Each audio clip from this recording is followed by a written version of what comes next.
Tight hips can make it really hard to sit, to garden, even to walk comfortably. So join me as I share 3 really, really powerful practices that release hip tensions in just a few minutes.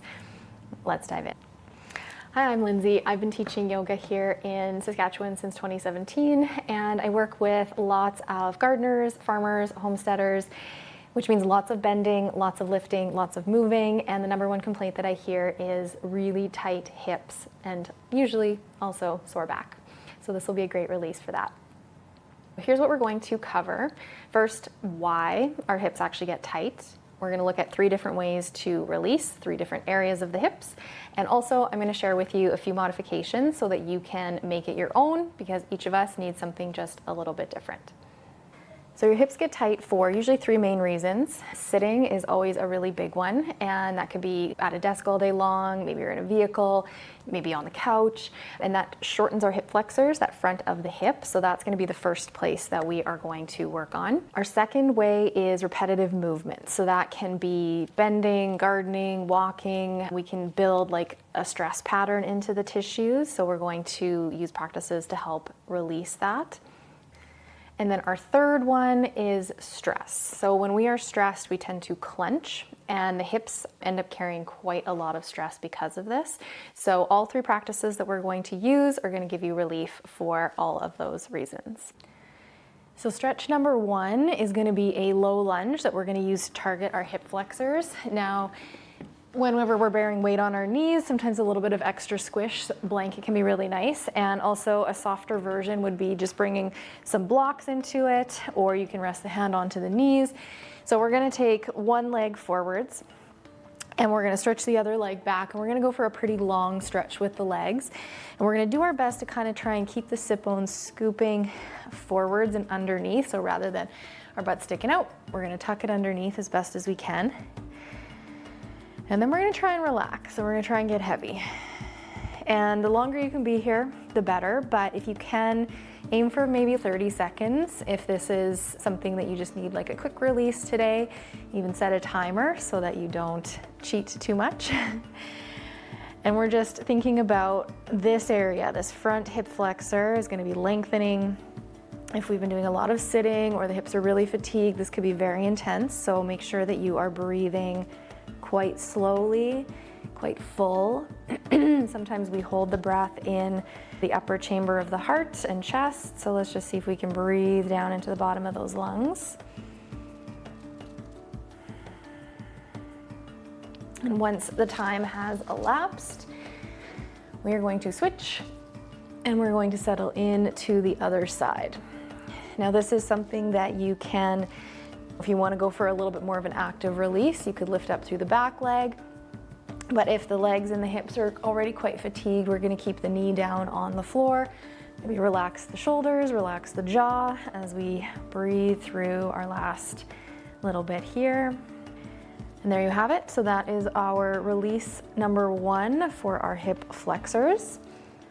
Release number 2 for the hips, we're going to focus on the outside, the abductors. So this is going to be our figure 4 stretch. Potentially a strap, scarf, belt, something like that can be really helpful. So we're going to do it from a reclined position or potentially from a chair. We're going to take our right leg, find this sort of figure 4 shape, and then we're going to take the hands, we're going to thread them through around the thigh or around the shin, or if gripping either becomes just a little bit too much for those arms to reach, then we stretch and we use a strap. Okay, so again, same thing can happen in a chair. We're just going to invite those legs towards the torso if we're in this reclined position. And our sensation usually is going to light up into the outside of this hip, into the glutes, maybe a little bit into the piriformis that lives deep into the hip. This can be a fantastic release if you also suffer from sciatica. Try and stay relaxed through those shoulders, same as before. Relax through the jaw.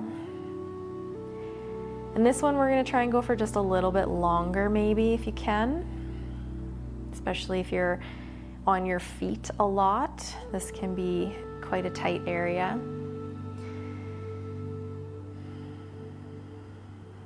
When you're ready to release, unwind.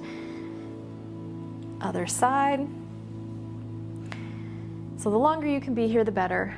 But again, if you're focused on just like a nice quick release, set a timer, go for 30 seconds or maybe even up to a minute if you can on each of these sides. Your breath is the tool to keep you from clenching. Don't let that stress continue in the hip. And there you have it. So we have our release number 2 for those hips. Our third release is going to be for the backs of the legs, but also to the insides of the legs. We're going to take a big wide straddle position. Let the feet line up parallel with each other if you happen to be on a mat, parallel to the outside edge of your mat. I've got some blocks in front of me. You could come to a chair, couch, counter, all sorts of different things for support if you don't want to get too deep in it. We're going to keep the spine really long, keep the core engaged. As we hinge at those hips, try and lift your sit bones to the sky behind you. So we're not rounding through the spine, we're keeping it all into the hips and into the legs. Use whatever's in front of you for support, or the hands can come right down onto the floor. We're gonna lean a little bit into the toes, okay? Keep that weight forwards. As the head comes down, as we dangle here.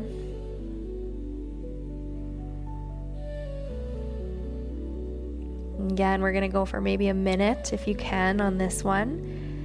If you want, the legs can go wider if you're searching for a bit of a bigger release through the inside of those legs. And those are your 3 quick releases for the hips today. All right, so you have our 3 releases. We have our low lunge for the hip flexors. We have our figure 4 for the outside of the hip, those abductors. We have our wide leg forward fold for the inside of the leg, the adductors, and then also a little bit down the posterior and through those glutes on both of the last 2. So use these to start out your day, okay? Run through maybe 2 to 3 minutes or so if you can. And then every few hours, especially if you're sitting a lot or you are on your feet a whole bunch, take mini breaks to take these releases, and you will feel so much better by the end of the day, and especially by the end of your week, letting all of that tension leave. The key is consistency, so just stick with it and you will be rewarded with much less tension in those hips, and you will feel so much better. If this helped, hit that like button and also the subscribe button so that you can be notified for more practical movement tips just like this. If you want to learn how to move with your cycle throughout the month, movement practices to coincide with that, then be sure to join the waitlist in the description. I've got a special program coming out in January here, and you'll be the first to be notified, also with a few special extra bonuses for anyone that's on the waitlist. Until we get to join together again, namaste.